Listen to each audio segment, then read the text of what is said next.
I work with a lot of kids in my summer basketball camps, teaching just the basics of shooting the basketball. There's a couple things, guys, that I like to teach. Oh, you're not going to introduce Trent Tucker? What's wrong with you? You're a broadcast professional, man. Go ahead, Jim. Introduce You're not going to. I mean, first of all, we've got 3 Golden Gophers right here on television. That doesn't happen very often.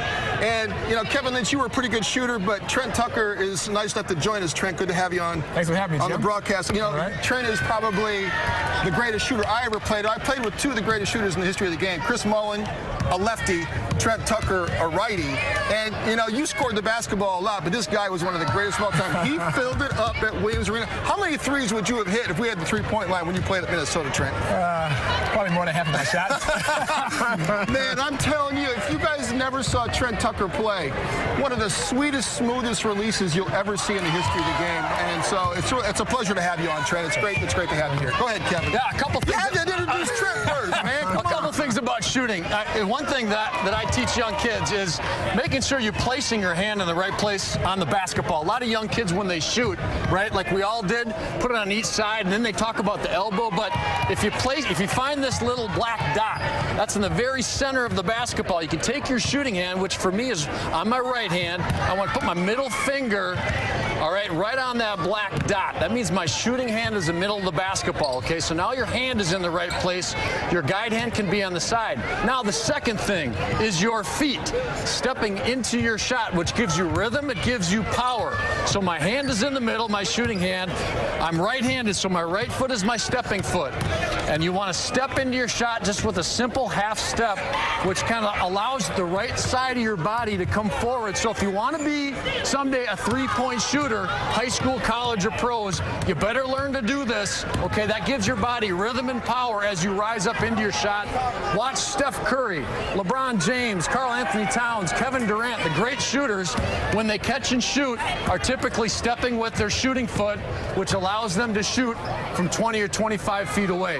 Anything else, guys, that you want to talk about as far as the shooting basketball? Well, the thing is, when you got Trent Tucker here, you got to ask Trent what he thought about when he shot the basketball, because Trent, you shot it with such ease, and I think that, you know, just playing with you for as long as I did, I was always impressed with how easy you shot it. And so building range, what's the best way, and when you've worked with a lot of NBA players yourself, what's the best way to build range? Because you could shoot it from almost the logo effortlessly. Well, some of the things that Kevin just talked about, you know, the feet are very important to make sure you got a good, strong balance. And when the ball is coming to you, you want to meet the ball and step into you and take the shot. But one thing that I like to teach young kids, everybody talks about putting more arch on the shot, and then you see some kids that want to shoot the ball higher.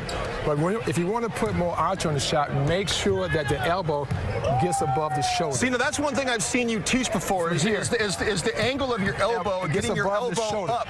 When your shot would get up, maybe your elbow would drop a little bit. See, once your elbow starts to drop below the shoulder, now the shot becomes flat. Right. But once you get the elbow above the shoulder, see, now you get that trajectory that you're looking for. And the most thing you're trying to do is to get that ball above the front of the rim. So if I can keep that elbow up, see, now my shot goes here. So let's just say you're outside the arc and I'm swinging the basketball to you. So if I'm out on the perimeter right here, Trent, and you're in a catch and shoot situation, which is what you did as good as anybody that's ever played this game, when I move the ball to you, one of the things I think about when I'm passing the basketball is I want to get the seams. So when I know as a shooter you want the seams to present the seams. So when you catch it, did you think about it though when someone didn't pass you the seams? Would you try to get the seams quickly? The first thing I do, I fix the seams.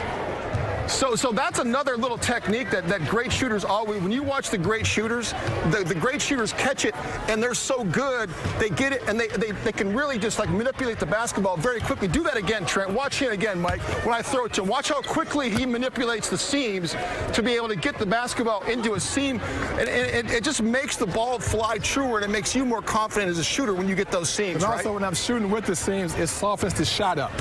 Now when the ball hits the rim, rotation, it gives the offensive rebounders a chance to rebound the shot if I missed the shot. Right. Now the balls are now bouncing out long. Right. So when I shoot with the seams, now the ball slows down, the ball softens up. Now it gives the ball a chance to go in if it lays around the rim. But also it gives my offensive rebounders now a chance to get some offensive rebounds as well. Right. Trent, talk about getting your feet set before the basketball ever arrives in your hands to quicken up the entire motion of the shot. See, and the one thing a lot of kids don't recognize, when the ball is being rotated from strong side to weak side, they have to anticipate 1, 2, here comes the pass. And now you get yourself turned to shoot. You have to recognize when the ball is away from you that when you're going to get a shot on the weak side, and now you have to get yourself prepared 2 or 3 passes away to get yourself in position now to shoot the basketball.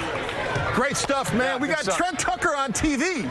That is awesome, man. That's awesome, man. Thanks, Trent. Thanks for having me, Pleasure, man. Okay. Pleasure. All right. Back to you, Hanny. Hey, say back to you, Hanny. Back to you, Hanny.